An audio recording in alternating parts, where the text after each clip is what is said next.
হাসিনা দিল্লিতে, বাংলাদেশ ভারত সম্পর্ক ঠেকেছে তলানিতে।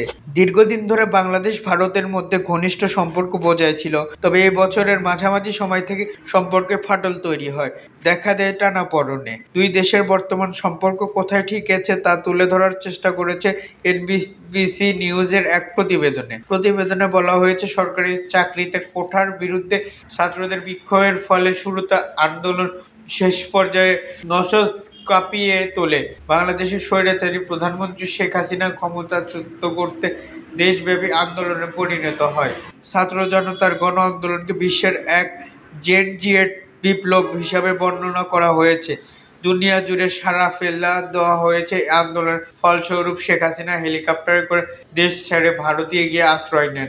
এরপর থেকে তিনি দিল্লিতে অবস্থান করছেন। এরপরে মাসগুলোতে নানা ঘটনা অবলম্বীদের প্রেক্ষাপটে বাংলাদেশ এক হিন্দু নেতাকে গ্রেপ্তার করে ভারতের একটি দূতাবাসের উগ্র হিন্দুত্ববাদী জনতার উপর হামলার ঘটনাকে দুই দেশের মধ্যে ক্ষোভের সঞ্চালনা করে। এটা বাংলাদেশ ও ভারত সম্পর্কের তলানিতে গিয়ে ঠেকেছে।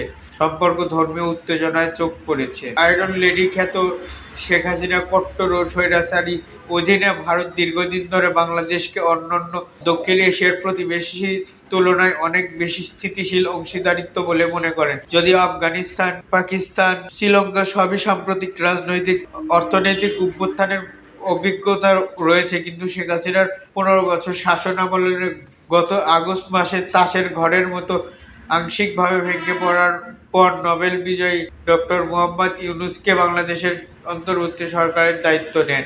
বাংলাদেশের 174 মিলিয়ন বা 17,40,00,000 জনসংখ্যার মধ্যে হিন্দু রয়েছে 10%। তাদের অনেক ঐতিহাসিকভাবে শেখ হাসিনা আওয়ামী লীগকে সমর্থন করে আসছিল। হাসিনার ক্ষমতা বিক্ষুব্ধ হয়ে আওয়ামী লীগের বিভিন্ন প্রতীক কিছু দলটি সংশ্লিষ্ট হিন্দুদের টার্গেট করেছিল।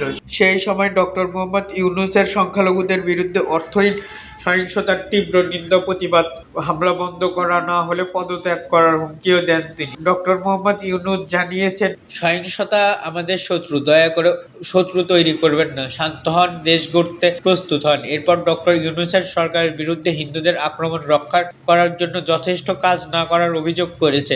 ভাবতে থাকা হাসিনাও দাবি করেছে, সংখ্যালঘুদের বিরুদ্ধে গণহত্যার জন্য এই সরকার দায়ী।